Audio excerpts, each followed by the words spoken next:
Baseado em estudos, dinheiro traz felicidade? Sim, até um certo valor mensal. Isso é um estudo nos Estados Unidos. Então, o que eles viram? Que até uma renda mensal de US$ 6.000, quanto maior a renda, mais a percepção, a sensação de felicidade. Por quê? Porque a pessoa pode ter uma vida mais digna, comprar uma coisa que tem vontade, um carro, viajar, passear, sair, enfim, né? Poder ter as coisas e fazer as coisas que tem vontade.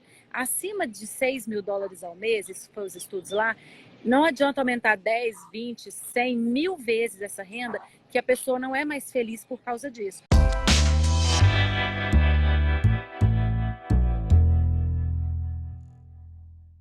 Então, e hoje nós deixamos alegria, pra gente falar da alegria.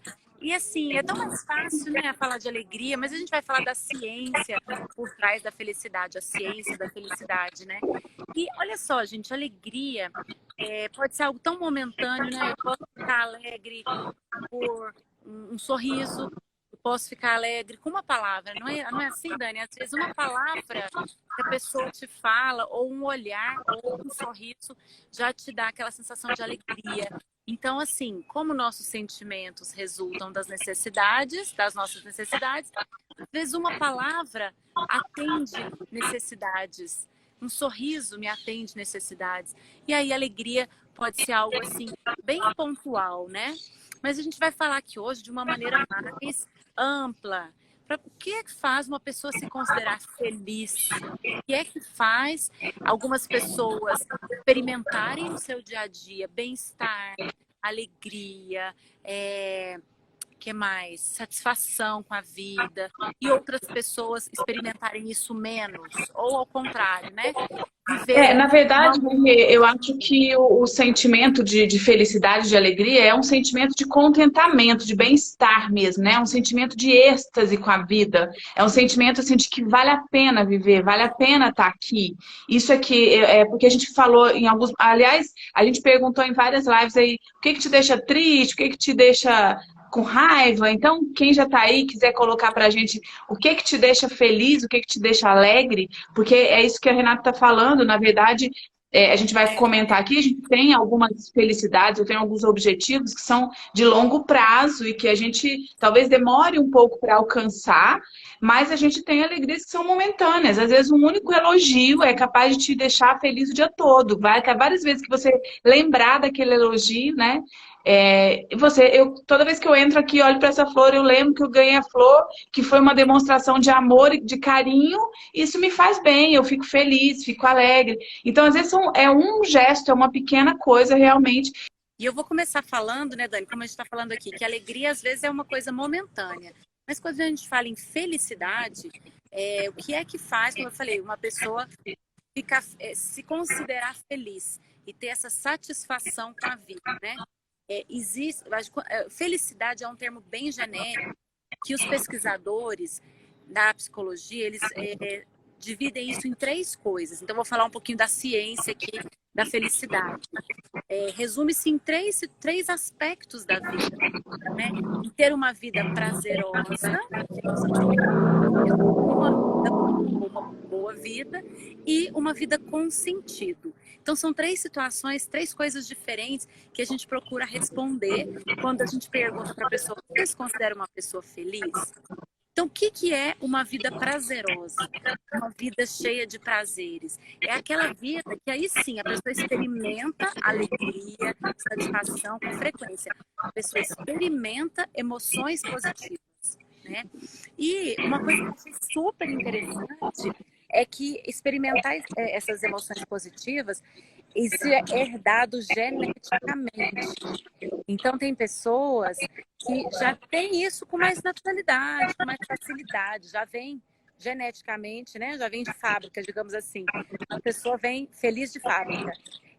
Mas existem maneiras de aumentar isso, com presença, então com técnicas de mindfulness e com técnicas de savoring. Eu até coloquei agora, eu mostrei isso aqui para vocês, aqui eu sentei debaixo da árvore, tá vendo?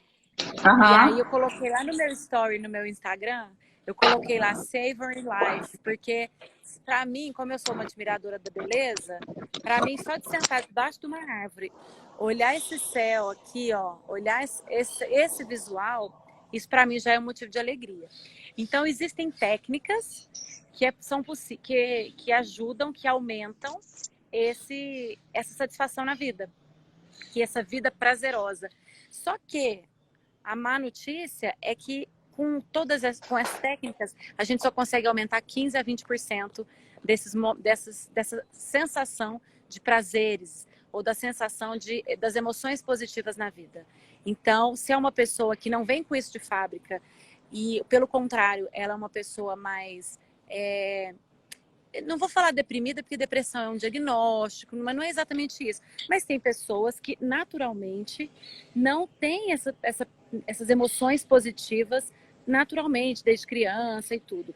E aí, com técnicas, com aprendizado, com desenvolvimento de algumas habilidades, é possível essa pessoa ser mais feliz ou experimentar mais emoções positivas. Mas isso aumenta só 15 a 20%. Tá? Então, esse é a primeira maneira de olhar. Quer fazer algum comentário, Dani? Então olha só o que eu tô falando. Quando a gente pergunta para uma pessoa, você é feliz? Você considera que sua vida é feliz? A gente divide isso em 3 aspectos para você que chegou aí agora. O primeiro é, você tem uma vida prazerosa? E essa vida prazerosa é experimentar emoções positivas, como alegria, satisfação, bem-estar, etc. Isso pode aumentar com técnicas de presença, mindfulness e com savoring, que é esse saborear a vida, observar e conscientemente saborear os pequenos prazeres da vida, seja uma vista, seja um café, seja uma planta que você olhar para o rostinho do seu filho, saborear a vida conscientemente. Com técnicas, a gente então aumenta em 15 a 20% essa percepção de emoções positivas. Ok. Segunda parte, a outra pergunta é, você tem uma vida boa? Você leva uma boa vida? E sabe o que faz a pessoa ter uma vida boa, Dani? Você viu isso também, que a gente estava discutindo isso. É o que as pessoas chamam de flow, é o conceito de flow, que é o fluxo. As coisas fluem na sua vida? Tem alguma coisa, sua carreira, um hobby, seu relacionamento, o que flui na sua vida? Aquilo que você engaja, que você começa a praticar, fazer, e você não vê nem o tempo passar. Porque flui tão naturalmente, aquilo te dá tanto prazer, que flui naturalmente. E é interessante que essa vida boa, que é o flow, não necessariamente a pessoa precisa experimentar essas emoções positivas. Alegria naquele momento, né? Não é nem na verdade. É porque a pessoa, às vezes, ela não tá... Tem pessoas que, como eu falei, geneticamente não são muito programadas para sentir essas emoções positivas. Sabe aquelas pessoas mais apáticas? Digamos, mais apáticas? A pessoa menos sociável. Então, ela não é aquela pessoa que sorri, que está contente, não é isso. Mas, às vezes, tem alguma coisa na vida dela que dá tanto prazer, no sentido assim, ela se conecta tanto com aquilo que flui e ela não vê o tempo passar. Então, e essa pessoa pode se considerar feliz, mesmo sem experimentar alegria, bem-estar e outras emoções positivas, né? É mais ou menos isso. Isso mesmo. Então, eu estou falando assim, como responder essa pergunta? Quando os pesquisadores falam, né? Você sente que você tem uma vida feliz? Você tem felicidade?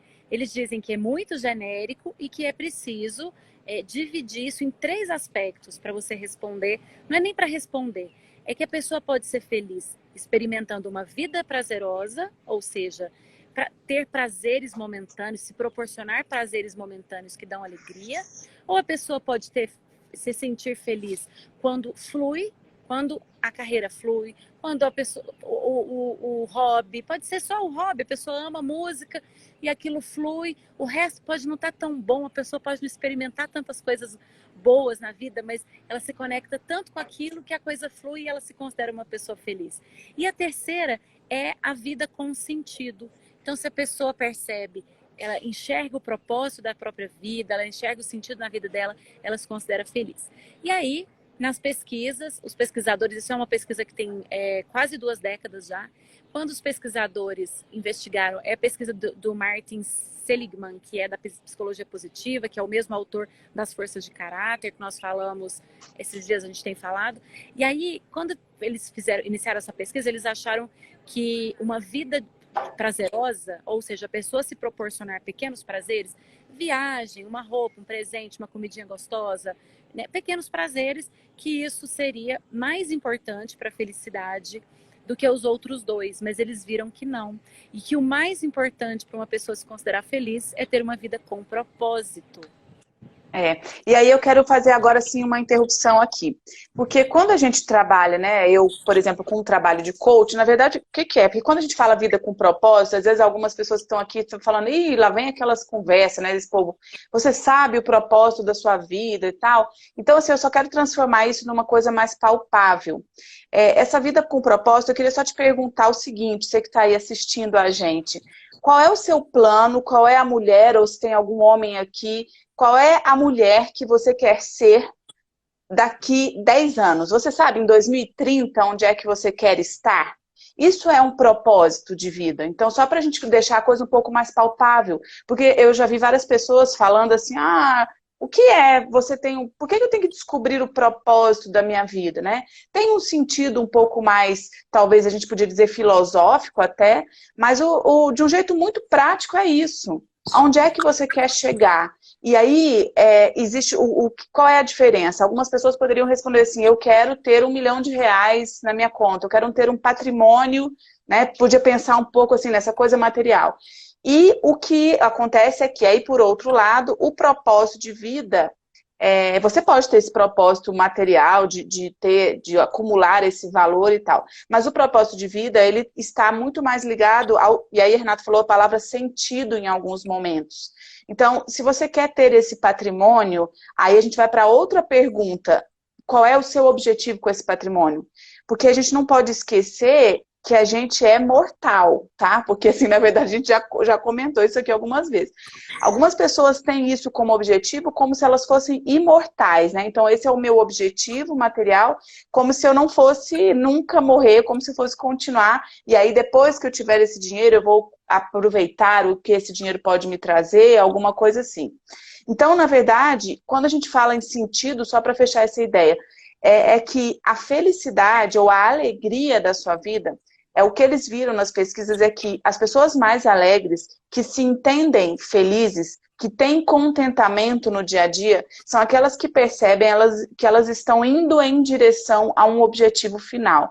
E eu fiz essa ligação com o processo de coach, porque o coach também é outra coisa que é muito banalizado, né? E falado como se fosse, todo mundo agora vai do ponto A para o ponto B. E realmente houve alguma banalização da profissão, mas se você tiver curiosidade de olhar exatamente o que é um processo muito rico, porque é um processo de busca interior para que você entenda o que é ir do ponto A para o ponto B, que se fala muito no coach. É entender exatamente quem você é hoje, na sua essência, e o que você tem na sua volta, né? Na sua volta eu digo, os seus relacionamentos, a sua carreira, a sua saúde, você está em todas essas áreas, na sua espiritualidade, nas suas amizades, você está onde você quer, você já alcançou, porque o que acontece é que às vezes a gente alcança em alguma área da nossa vida e não alcança em outras, e aonde é que você quer chegar.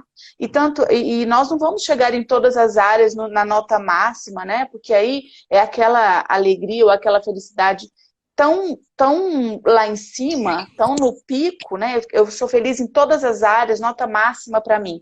O que acontece na vida são oscilações. A Isabela falou bem na hora que começou. Tem momentos que eu estou super dedicada à minha espiritualidade, estou indo bem e tal, mas de repente eu vejo que o meu filho está precisando muito de mim e me desvio um pouco disso, paro de dar tanto foco, porque eu preciso cuidar um pouco da saúde, por exemplo, da saúde do meu filho ou da minha saúde. Então eu vou cuidar da família, eu vou cuidar de mim e deixo um pouco de ver. E aí lá na frente eu falo, opa, parece que eu estou me afastando um pouco dessa coisa espiritual, vou voltar para isso. Então, o importante aqui é entender que essa busca da felicidade, a gente tem. Então, é muito importante ter contentamento com cada um dos momentos. Isso também a gente vê repetidas vezes falando. Foi o Gandhi, né, que falou que a felicidade não está lá no final, que a felicidade é o caminho. Não existe caminho para Exatamente. A felicidade. Exato, a frase do Gandhi é essa, não existe felicidade para o caminho, não existe caminho para a felicidade. Não Não existe existe. caminho para a felicidade é o caminho. Mas o que é isso? Então, voltando aí para os conceitos, você tem um objetivo, você sabe qual é o seu destino, para onde você está indo. Esse é o caminho. E você tem contentamento com a realização de etapas, quando você sabe aonde você quer ir e olha e fala, olha, eu já fiz essa parte. E o que acontece, por exemplo, né? Muitas vezes a gente quer que, eu quero ter uma comunicação melhor, quero ter um relacionamento melhor com as pessoas. O que acontece? A gente quer aqui, né? Algumas vezes assistir uma live ou dar uma olhadinha num livro e amanhã quero estar me relacionando muito melhor com todas as pessoas à minha volta. E o que acontece é que não existe mágica. Só tem jeito de chegar lá com treino, com repetição, com rotina. Então, essa constância e o contentamento de fazer uma conversa melhor com meu irmão, ter uma conversa em paz, ter um almoço em família e pensar, nossa, hoje eu consegui ter um almoço muito mais feliz como eu não tinha muito tempo.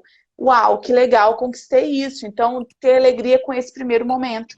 E é saber que daqui a um ano eu vou poder fazer uma viagem com essa família sem ter uma guerra na viagem. Então, é isso, é pensar o que você quer lá na frente, mas ser feliz com cada uma das partes, né, Rê? Baseado em estudos, dinheiro traz felicidade? Sim, até um certo valor mensal. Isso é um estudo nos Estados Unidos. Então, o que eles viram? Que até uma renda mensal de US$ 6.000, quanto maior a renda, mais a percepção, a sensação de felicidade. Por quê? Porque a pessoa pode ter uma vida mais digna, comprar uma coisa que tem vontade, um carro, viajar, passear, sair, enfim, né? Poder ter as coisas e fazer as coisas que tem vontade. Acima de US$ 6.000 ao mês, isso foi os estudos lá, não adianta aumentar 10, 20, 100, 1.000 vezes essa renda, que a pessoa não é mais feliz por causa disso. Então, o dinheiro é importante e traz felicidade para atender as necessidades, e a gente está aqui sempre falando das necessidades humanas, atender as necessidades de alimento, segurança, abrigo, diversão, enfim, várias necessidades. Estando elas atendidas, não adianta se você ganha 10 vezes isso ou 1 milhão de vezes isso. Você não vai ser mais feliz por isso. E é uma coisa que muitas vezes as pessoas estão muito preocupadas ou muito apegadas na ideia de ganhar dinheiro, né? E achar que isso vai trazer felicidade. Tem pessoas milionárias, vários exemplos, né, por aí, de pessoas que ganham, que têm uma renda muito boa, que têm salário, emprego excelente e não estão felizes. Então, não é aí que mora a felicidade. A felicidade mora numa vida com sentido, que eu acho que é isso que a Dani estava falando. Então, descobrir esse sentido, descobrir essa missão de vida, esse sentido, esse propósito na vida é o que traz felicidade. Quer dizer, descobrir o sentido e viver essa vida com sentido, né? E viver em direção a esse sentido. Na verdade, é isso. Algumas vezes, por isso, assim, para fazer sentido tudo que você tem na vida, né? Na verdade, você tem que buscar esse objetivo final lá. Eu tenho, por exemplo, nos processos de coach, algumas pessoas que me falam o seguinte: eu tinha planos, por exemplo, de casar, ter filhos, fazer faculdade, crescer na carreira, ok. Agora, especialmente algumas pessoas que têm a minha idade, né, 40, 40 e poucos anos, agora eu já conquistei isso, eu já tenho a minha família, eu estou feliz no meu casamento, eu tenho filhos e eu tenho um bom emprego, eu estou feliz no meu trabalho. E agora parece que eu perdi um pouco a motivação.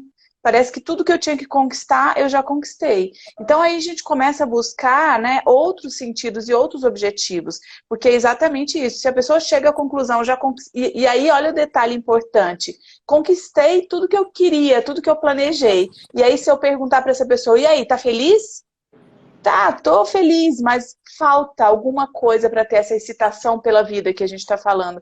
Então, estar buscando, e é por isso, isso aí deixa muito claro para a gente que alcançar um objetivo não é o motivo máximo da felicidade. É a prova final de que é aquilo, a felicidade está no caminho. A vida, a felicidade não é simplesmente a realização de desejos. Porque quando você realiza, você sente, né, que conquistou aquilo que você queria, há sim uma satisfação, sem dúvida nenhuma, senão aquilo não faz sentido. Mas só faz sentido e só é mais gostoso se você falar, ok, eu conquistei esse, agora eu preciso ter uma outra motivação, eu preciso buscar uma outra coisa. Mas E é por isso aí, que aquele livro do Eckhart Tolle, né, que é esqueci. E também o Viktor Frankl fala isso no Man's Search for Meaning, né? Que quando você busca do lado de fora, que aí que tá, quero um carro, quero viajar, quero isso, quero aquilo, é você buscando, digamos, se identificar, o ser humano busca se identificar com as coisas, achando que um carro maravilhoso vai me deixar feliz, que uma casa linda, maravilhosa vai me deixar feliz, mas no fundo o homem está sempre procurando pela sua essência. Ele está em busca de si mesmo, né? E aí eu lembrei si agora mesmo. aqui de um negócio. E esse si mesmo é o que eu vim fazer nesse lugar aqui, gente. Qual é o meu propósito? Que sentido? É essa busca que a gente está. E aí a gente fica tentando encontrar isso num relacionamento, numa casa, num carro, numa viagem. E não encontra. Você fica feliz, ótimo, maravilhoso. Mas passa, é o que você falou, acabou de falar. Passa, e aí eu vou querer outra coisa. Aí eu nunca estou satisfeito, porque eu quero mais, quero mais, quero mais, né? Gente, eu lembrei, Rê, porque você falou esse negócio da essência e é outra coisa. Eu tô aqui desmistificando essas palavras que vão ficando tão usuais, né? E aí às vezes as pessoas banalizam. Eu vi uma vez uma palestra de um guru lá do budismo e ele falava o seguinte: como que a gente faz para encontrar a nossa essência? E ele falava assim: todos os dias, quando você for dormir, deixa tudo que não é você do lado de fora. E aí, o que significa isso, né? Assim, deixa o seu marido, deixa os seus filhos, deixa o que você tem, os bens materiais para fora.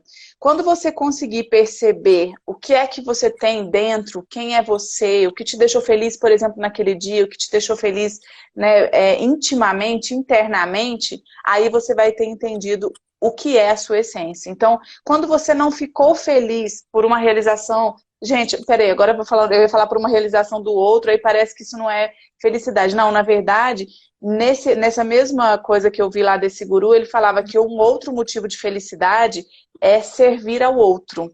Eu já li uma vez sobre essa coisa de qualidade de vida e tal, que na verdade o nosso propósito de vida, a gente pensa qual é o meu propósito, qual é o seu propósito, mas que de fato, se nós formos olhar, o propósito de todos nós é o mesmo, é servir ao outro com o que a gente tem internamente, intimamente. Então, na verdade, não há motivo maior de felicidade do que quando você faz alguma coisa e observa que você pode fazer bem ao outro. Esse é um dos grandes motivos e, na verdade, se a gente for avaliar, né, profundamente o objetivo de vida de cada um, a gente só vai realmente alcançar a felicidade quando o nosso propósito estiver relacionado ao bem que a gente pode causar ao outro. Então, enfim. Agora, o como servir é que muda.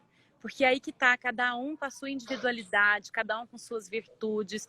Lembra que a gente falou das forças de caráter, das forças de assinatura? Cada um de nós nós temos 24, segundo esses estudos, né, do Seligman, Martin Seligman, nós temos 24, todos nós expressamos 24 virtudes que são universais, todos os seres humanos, em qualquer tempo, em qualquer cultura, expressa essas virtudes no seu dia a dia. Só que cada um de nós expressa, a ordem delas muda. Então, as minhas 5 primeiras, eles chamam forças de assinatura, que é como se fosse minha impressão digital. E só essas 5, se você combinar a ordem delas, qual vem primeiro, qual vem segundo, em terceiro, dá mais de 5 milhões de possibilidades. Por isso que cada um de nós é tão individual.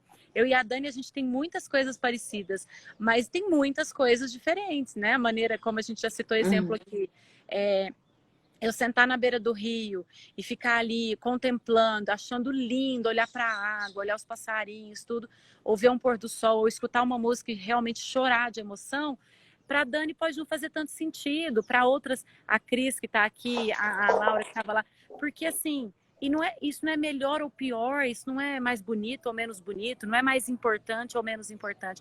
Só para algumas pessoas faz muito sentido apreciar a beleza, contemplar a beleza. Para outras faz menos sentido, a pessoa não se sente tocada igual. Então, e aí, voltando no assunto, servir é o nosso propósito. Como servir é que cada um tem que descobrir o seu. Porque a gente serve com prazer, com amor, quando aquilo tem a ver comigo, quando aquilo flui naturalmente, né? Quando não precisa muito esforço. E aí que, eu e a Dani, entre as 5 forças de assinatura, amor ao aprendizado, tá na minha e tá na Tá no nosso E sangue. nós não estamos aqui por acaso. Nós não estamos aqui por acaso. Amor é o aprendizado. A coisa que eu mais gosto de fazer na vida minha é o primeiro. Tá? O number one é esse. O que eu mais gosto de fazer, e eu já descobri isso há muitos anos, é aprender, é estudar, é ler um assunto novo. E isso aqui que eu estou fazendo é algo que me dá um imenso prazer. Por quê? Porque eu li, eu aprendi, eu procurei e tal. E estou aqui e gosto de compartilhar isso, de dividir isso com vocês, né, que estão aqui. Então, dá um imenso prazer. Fala aí, Dani. Isso mesmo. A Kátia entrou aí, eu tô só no social hoje, mas a Kátia entrou aí, vou dar uma entrevista na rádio, gente, com ela, quarta-feira. Eu vou colocar lá no Coisa do Mulheres Exponenciais, porque é uma rádio online. Vamos lá falar sobre sexualidade, sobre amor e sexo. Eu vou lá dar uma aula, né? Eu falei pra ela, Kátia, eu não entendo disso não, mas entendo sim, né, gente? A gente já viveu muito, a gente entende. Entende na Enfim, prática. obrigada por estar aí. A Raquel Eu sei na prática eu sei, mas na teoria eu nunca estudei muito isso. A Raquel perguntou, é importante perguntar qual é a tua missão? Raquel, é essencial perguntar qual é a sua missão, descobrir o seu propósito, e aí começa por autoconhecimento, por isso que a gente fala tanto disso aqui, e tantas formas de fazer isso.